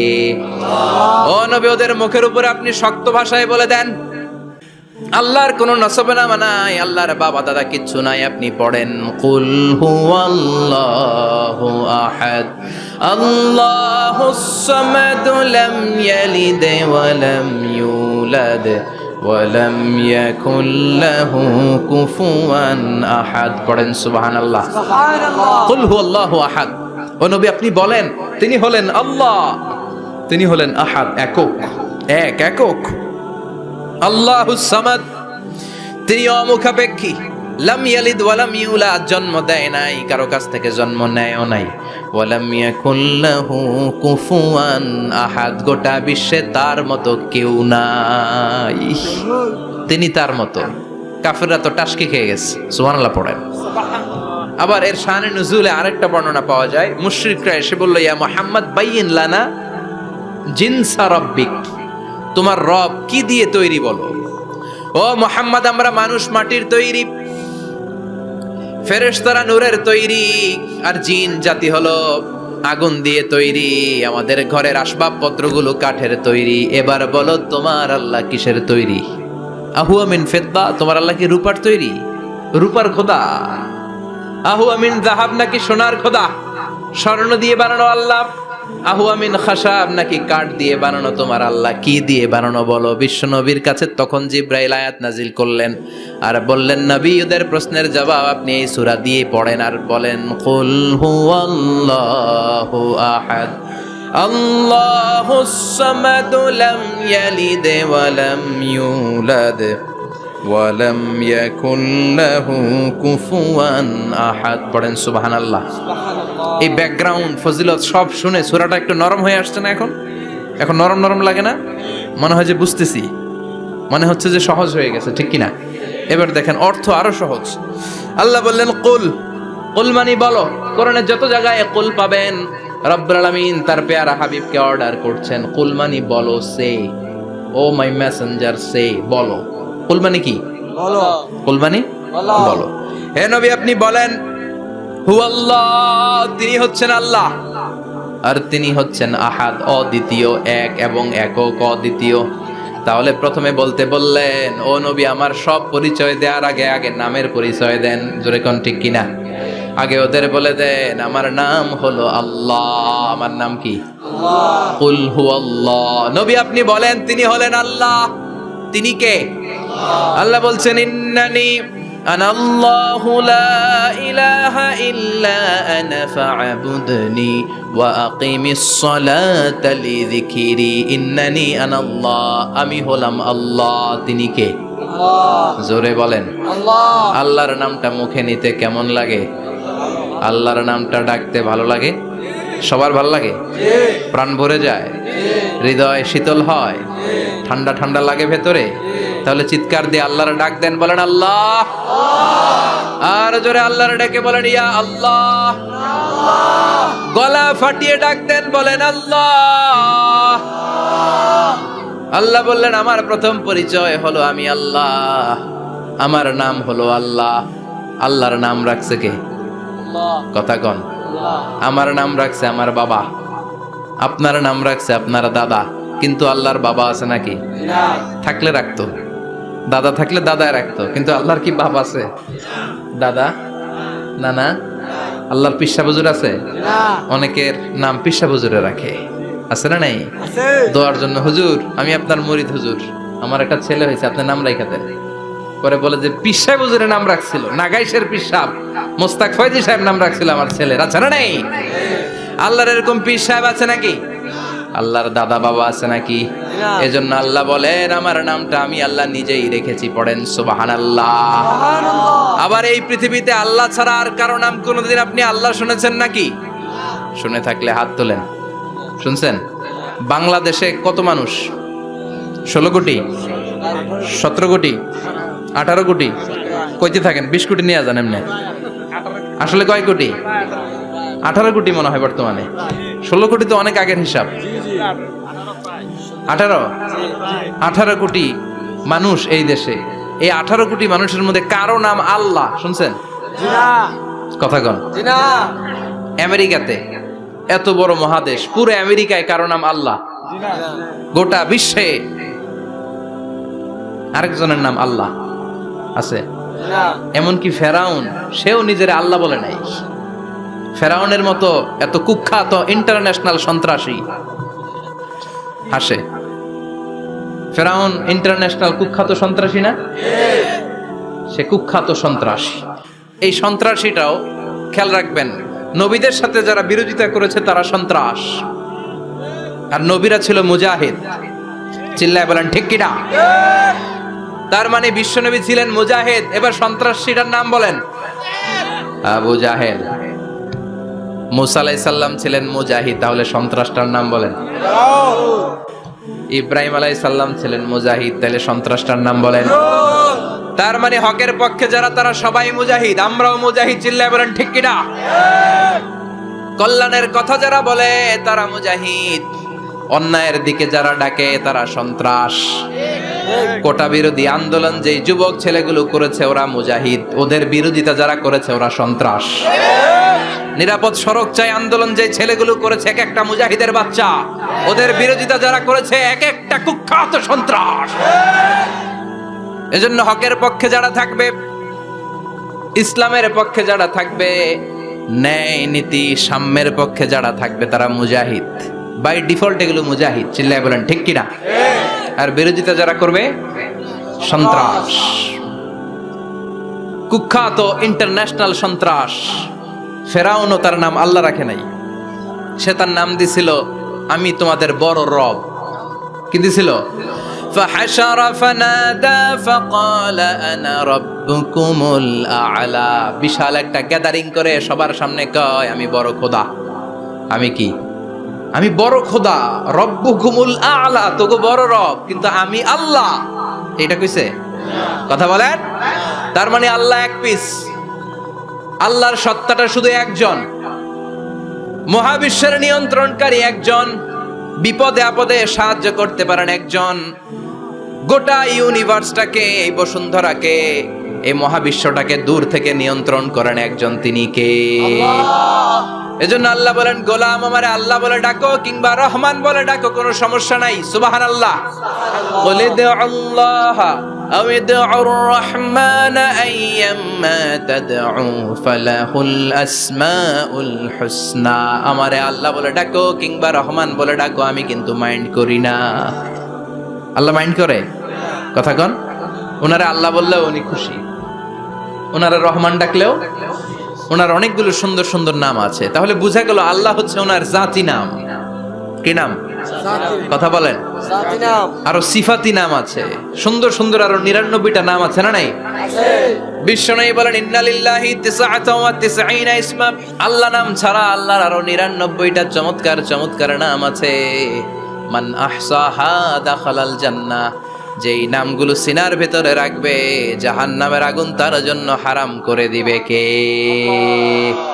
তার মানে বোঝা গেল ওনার আসল নাম আল্লাহ চিল্লায় বলেন আসল নাম কি আল্লাহ আরো জোরে বলেন আসল নাম কি আল্লাহ আবার আল্লাহ নামটা এত মজার নাম এই নামের 4টা অক্ষর প্রতিটা অক্ষর যদি আলাদা করেন কোরআনের পরতে পরতে পরিচয় আছে না নাই আল্লাহ লিখতে কয়টা অক্ষর সবাই বলেন আলিফ লাম লাম হা সবাই বলেন আলিফ লাম লাম হা আলিফ লাম লাম হা আরো জোরে আলিফ লাম লাম হা আলিফ লাম লাম হা আল্লাহ দিয়ে আল্লাহ কোরআনের পরিচয় দিয়েছেন আল্লাহু নূরুস সামাওয়াতি ওয়াল আরদি মাসালু নূরিহি কামিশকাতিন ফিহা মিসবাহ সুবহানাল্লাহ সুবহানাল্লাহ এবার আলিফ লাম লাম হা আলিফ বাদ দিলে থাকে লিল্লাহ লিল্লাহ দিয়ে পরিচয় আছে না নাই লিল্লাহি মা ফিস সামাওয়াতি ওয়া মা ফিল আরদি ওয়া হুয়া বিকুল্লি শাইইন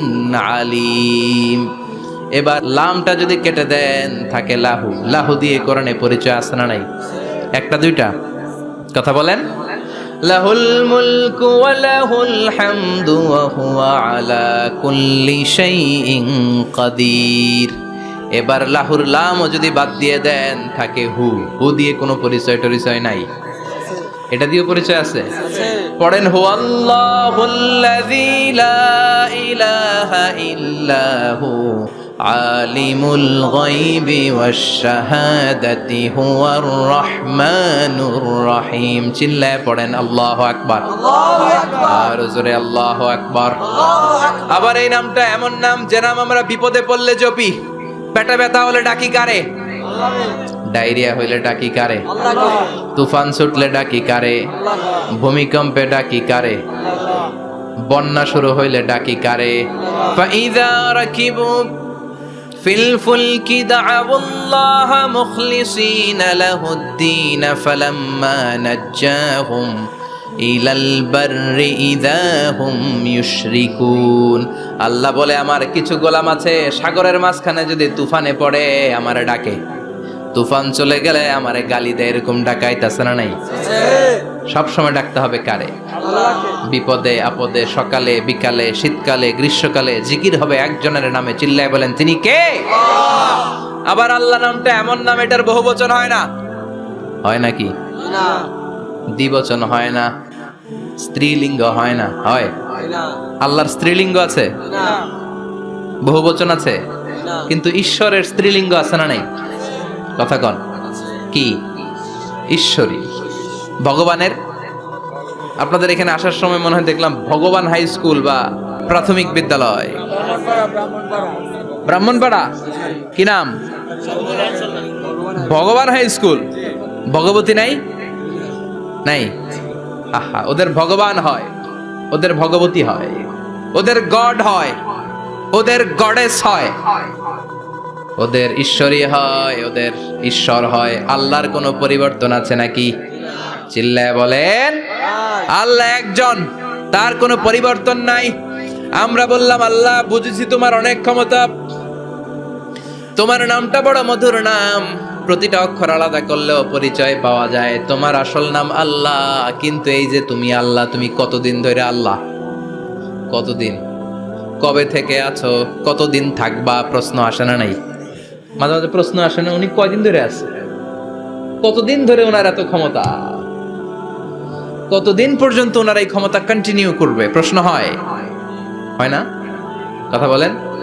সে উত্তর আল্লাহ দিলেন। আল্লাহ বললেন হুয়াল আউয়ালু ওয়াল আখিরু ওয়াল যাহিরু ওয়াল বাতিন ওয়া হুয়া বিকুল্লি শাইইন আলিম। আল্লাহ বললেন আমি প্রথম, আমি শেষ, আমি প্রকাশ্য, আমি গোপন, সূচনাহীন, অতীত কাল থেকে আমি আল্লাহ আছি, শেষহীন, সীমানাহীন, ভবিষ্যৎ পর্যন্ত থাকব। তিনি কবে থেকে আছেন? সূচনাহীন অতীত না, প্রথম থেকে না, সূচনাহীন অতীত।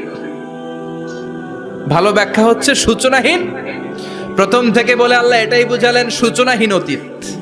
এমন অতীত যেটার সূচনা নাই, আবার এমন ভবিষ্যৎ যেটার শেষ নাই। তার মানে প্রথমেও তিনি, শেষেও তিনি, প্রকাশ্যেও তিনি, গোপনেও তিনি। জোরে কোন ঠিক কিনা? প্রথমে আল্লাহ আল্লাহ, শেষেও আল্লাহ আল্লাহ, আকাশে আল্লাহ আল্লাহ, জমিনে আল্লাহ আল্লাহ। পড়েন প্রথমে আল্লাহ আল্লাহ, শেষেও আল্লাহ আল্লাহ, আকাশে আল্লাহ আল্লাহ, জমিনে আল্লাহ আল্লাহ। নিখিল জাহান গায় গুণগান, তার নামে গায় আমরাও গাহি তাআলা, হামদে বারি তাআলা, হামদে বারি তাআলা, হামদে বারি তাআলা। সুবহানাল্লাহ পড়েন। প্রথমেও তিনি, শেষেও তিনি, আজানেও তিনি, একামতেও তিনি। আজানের প্রথম শব্দ কি? জোরে বলেন। আবার একামতের শুরুতে উনি আছেন না নাই?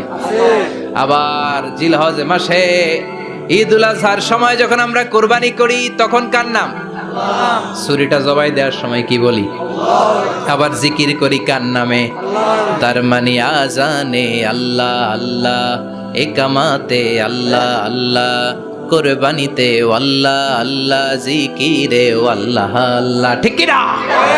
বলেন আজানে আল্লাহ আল্লাহ, একামাতে আল্লাহ আল্লাহ, কোরবানিতে আল্লাহ আল্লাহ, জিকিরে আল্লাহ আল্লাহ। নিখিল জাহান গায়ে গুণগান, তার নামে গায় আমরাও গাহি তাআলা, হামদে বারি তাআলা, হামদে বারি তাআলা, হামদে বারি তাআলা। চিল্লায় পড়েন আল্লাহু আকবার। আর জোরে আল্লাহু আকবার। আবার তিনি এমন সত্তা যার কোনো ঘুম নাই, তন্দ্রা নাই। সারাদিন কাজ করার পরে রাত্রিবেলা আমরা ঘুমিয়ে যাই, আল্লাহ ঘুমায় না। জোরে বলেন লা তাখুযুহু সিনাতুন ওয়ালা নাওম, নেভার স্লিপস নর স্লাম্বার ওভারটেকস হিম। ঘুমও নাই, তন্দ্রাও নাই। সুবহানাল্লাহ। সাইয়েদনা মুসা আলাইহিস সালাম বললেন আল্লাহ সারাদিন কাজ করার পরে আমরা ঘুমিয়ে যাই, আয়াগলিবুকান নাওম, আপনার কি ঘুমে ধরে না? আয়াগলিবুকান নাওমু, ঘুম কি আপনাকে পাকড়াও করে? আপনার কি ঘুমে ধরে না? আমি তো সারাদিন ছাগল চড়াই, বনি ইসরায়েলের মধ্যে দাওয়াতি কাজ করি, ক্লান্ত শ্রান্ত শরীর রাত্রিবেলা ঘুমিয়ে পড়ে, আপনার কি ঘুমে ধরে না? শুনতেছেন? মনোযোগ আছে না গেছে? কষ্ট হচ্ছে? তাকবীর দেন, লিল্লাহি তাকবীর। আর জোরে পড়েন লিল্লাহি তাকবীর। আয়াগলিবুকান নাওমু, আল্লাহ আপনার কি ঘুমে ধরে? আল্লাহ বললেন মুসা তুর পাহাড়ের উপরে দাঁড়াও, দুইটা গ্লাসের ভেতরে পানি নাও, পানি নিয়ে তুর পাহাড়ের উপরে ঠায় দাঁড়িয়ে থাকো। সাইয়েদনা মুসা আলাইহিস সালাম পানি ভর্তি দুইটা গ্লাস নিয়ে দাঁড়িয়ে রইলেন। আবার জিজ্ঞেস করতে শুরু করলেন আল্লাহ আয়াগলিবুকান নাওমু, আপনার কি ঘুমে ধরে? আল্লাহ বললেন no talk, no more question, কোনো কথা নাই, দাঁড়িয়ে থাকো। সাইয়েদনা মুসা আলাইহিস সালাম দাঁড়িয়ে রইলেন। 1 ঘন্টা পরে আবার আল্লাহরা জিজ্ঞেস করলেন আল্লাহ আয়াগলিবুকান নাওমু, আপনার কি ঘুমে ধরে? আল্লাহ বলে কথা বলা যাবে না, no talk, no more question, দাঁড়িয়ে থাকো। 3 ঘন্টা পরে আবার বললেন আল্লাহ আপনার ঘুমে ধরে কিনা আল্লাহ কিছু বলে না। সাইয়েদনা মুসা আলাইহিস সালাম বললেন, আল্লাহ জিজ্ঞেস করলাম কি করতে কইলেন কি? আল্লাহ বলে, মুসা কোনো কথা নাই, দাঁড়িয়ে থাকো, যেটা হুকুম করেছি তামিল করো। 4 ঘন্টা যায়, 5 ঘন্টা যায়, কোমরে ব্যথা আছে না নাই? মশার কামড় আছে না নাই? আর ঘুমকে আল্লাহ অর্ডার করলেন, ও ঘুম, মুসাকে তুই চেপে ধর, কি কর।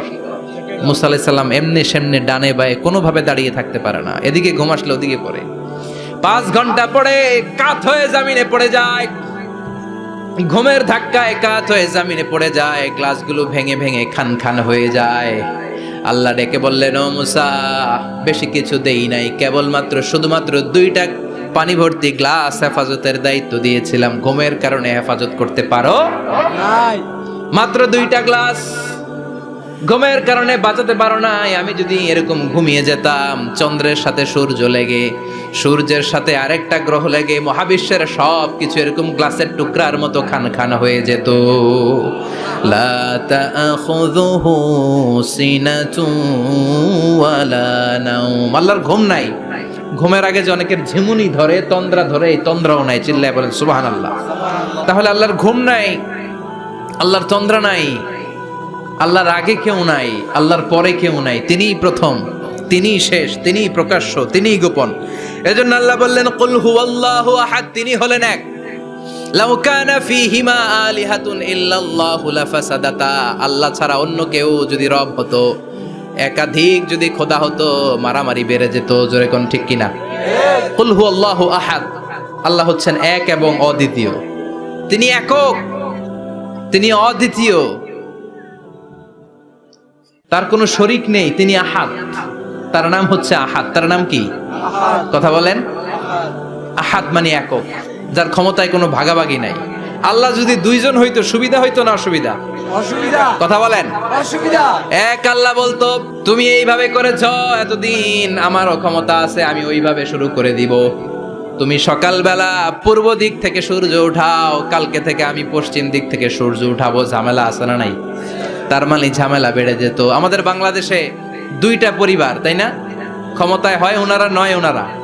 বুঝতেছেন? কষ্ট হচ্ছে মনে হয়। হয় ওনারা, নয় ওনারা। এই 2টা না হয়ে যদি একটা হইতো, এক রাজা। আমগো রাজা কজন? কথা কন। বাংলাদেশের রাজা একজন, তাহলে মারামারি হইতো, হরতাল, ঠেলাঠেলি, গদিলে কিলা গেলি, শান্তির বাংলাদেশ হতো। ঠিক কিনা? সৌদি আরবে এক রাজা, যদিও এই মোনার্কি সিস্টেম, রাজতন্ত্র, ইসলাম সাপোর্ট করে না, ওদের অনেক অপকর্ম আছে, তারপরেও আমাদের দেশের চেয়ে সুখ শান্তি বেশি না কম? কারণ রাজা কয়জন? এজন্য আল্লাহ বললেন, আমি হলাম এক রাজা, মহারাজা, আমার নাম আহাদ। আমার নাম কি? এজন্য আল্লাহ বললেন, কুল হুয়াল্লাহু আহাদ আল্লাহুস সামাদ লাম ইয়ালিদ ওয়া লাম ইউলাদ ওয়া লাম ইয়াকুল লাহু কুফুয়ান আহাদ। পড়েন সুবহানাল্লাহ। এরপর আল্লাহ বললেন, আল্লাহুস সামাদ, আমি অমুখাপেক্ষী, মানে আমি কারো কাছে চাই না। আল্লাহ কারো কাছে চায় নাকি? আমরা চাই কার কাছে? আল্লাহর কাছে। কথা বলেন। আল্লাহর কাছে। আমরা বিপদে পড়লে ডাকি কারে? আল্লাহ ডাকে কারে? আল্লাহ কাউরে ডাকে? কারণ অমুখাপেক্ষী, অফুরন্ত ধনভাণ্ডারের মালিক।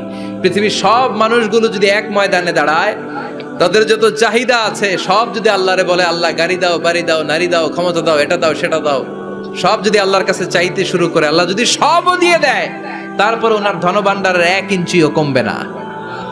আরো জোরে পড়েন সুবহানাল্লাহ। এজন্য তিনি হলেন সামাদ। আমরা সবাই আল্লাহর কাছে ঠেকা, কিন্তু তিনি কারো কাছে ঠেকা না। আমরা সবাই আল্লাহর কাছে চাই, কিন্তু আল্লাহ কারো কাছে চান না। জোরে বলেন ঠিক কিনা? এজন্য তিনি হলেন সামাদ। এরপর আল্লাহ বললেন, লাম ইয়ালিদ ওয়া লাম ইউলাদ, তিনি জন্ম দেন নাই, আবার তিনি জন্ম নেন নাই। চিল্লায় বলেন সুবহানাল্লাহ। মুশরিকরা বলতো, আল মালাইকাতু বানাতুল্লাহ, ফেরেশতারা আল্লাহর মেয়ে। নাউজুবিল্লাহ পড়বেন না? নাউজুবিল্লাহ।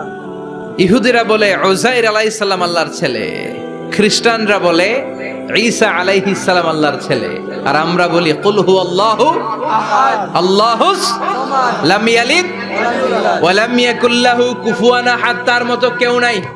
লাইসা কামিসলিহি শাই, তার মতো কেউ নাই। তিনি তার মতো, তিনি কে? চিল্লায় বলেন তিনি কে? গোটা বিশ্বে আল্লাহর মতো আর কেউ আছে? না ক্ষমতায় তার সমান কেউ আছে? মর্যাদায় তার সমান কেউ আছে? তিনি যে কত বড় দাতা, তার মতো দাতা মহাবিশ্বে কেউ আছে? এজন্য চাইতে হবে একজনের কাছে, তিনি কে? চিল্লায় বলেন তিনি কে? এই তাওহীদের মেসেজই হচ্ছে সূরাতুল ইখলাসের মেসেজ। একত্ববাদে বিশ্বাস করতে হবে।